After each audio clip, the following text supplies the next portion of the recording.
fellow countrymen and women.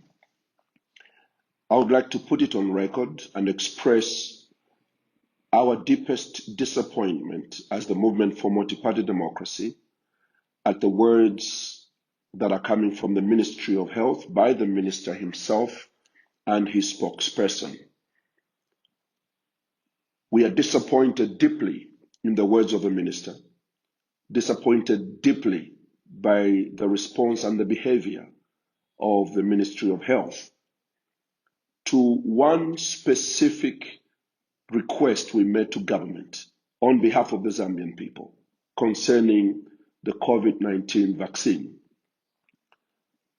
We do not belong to the group that says we should not accept any vaccines, but I do belong to the group that believes that anything that is given to the Zambian people must be fully verified and authenticated, not by America, not by Russia, not by Europe, but by Zambian scientists and doctors. Zambia is not going to be receiving vaccines that we don't even know what is contained in them. We are a sovereign state. I want to speak to the minister that we shall not be intimidated by that approach. My disappointment comes from the fact that time has come for our colleagues in government to respect every Zambian, whether he is former president, former vice president, former minister, or former nothing. But as long as he's a Zambian and expresses a patriotic position as he speaks on the behalf of the Zambian people, I know we are Africans. I know we are Africans with our mouths open to receive anything that comes from any part of the world, and it's fed to us. But not all of us Africans are like that. Some of us believe in our integrity as a nation, the sovereignty of our country, and the fact that we are an interdependent community and global community. We can get things from anywhere, but we have the right to satisfy our people that the vaccine you are taking is a safe vaccine.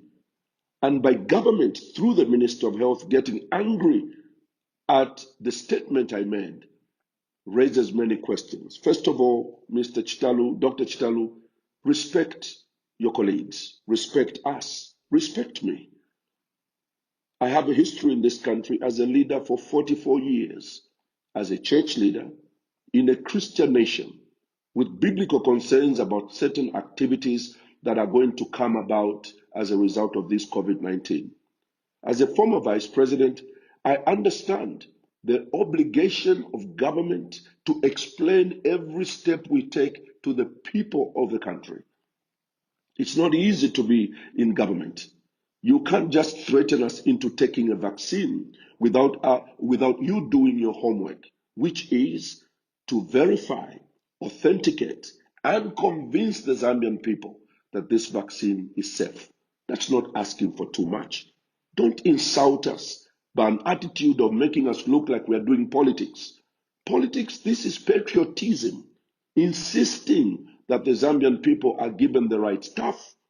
I mentioned in that video that the medicines we receive in Africa, most of it cannot even enter the borders of the United States, cannot enter the borders of Europe for consumption, because it's only made for the third world, substandard, and the minister knows that. And the best way for us to get out of this situation is to protect ourselves and our people. I gave an example about former President Levi Mwanawasa. When the GMO maize was on its way to Zambia, he felt uncomfortable about it being given to the Zambian people. In the middle of a drought, he rejected it because there was no legal framework within which to receive that donation. That is leadership.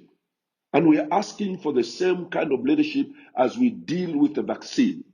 It is important that this government convinces the Zambian people that it is a safe vaccine. I am not the one doing politics. Dr. Chitalu is the one doing politics. He has reduced me. He has reduced me to the level of somebody senselessly speaking about a certain subject. I ask for not too much from my young brother, Dr. Chitalu. I ask for respect. My history in this country is known. My commitment to this country is known. My ministerial credentials are known. My government credentials are known. My love for my country is known. I'm a Pan-Africanist who believes that Africa comes first and Zambia comes first and the Zambians come first. We shall not dance to every song you play, Mr. Minister. If you want to poison us with a vaccine that you are not prepared to inspect, verify, then I'm afraid that some of us are going to oppose your direction. And I'm not saying we should not take the vaccine, but prove to us that it is safe. Just like Americans would not have taken that vaccine if their government did not work hard to convince them. Even now, a lot of Americans have refused to take it. A lot of Europeans have refused to take it.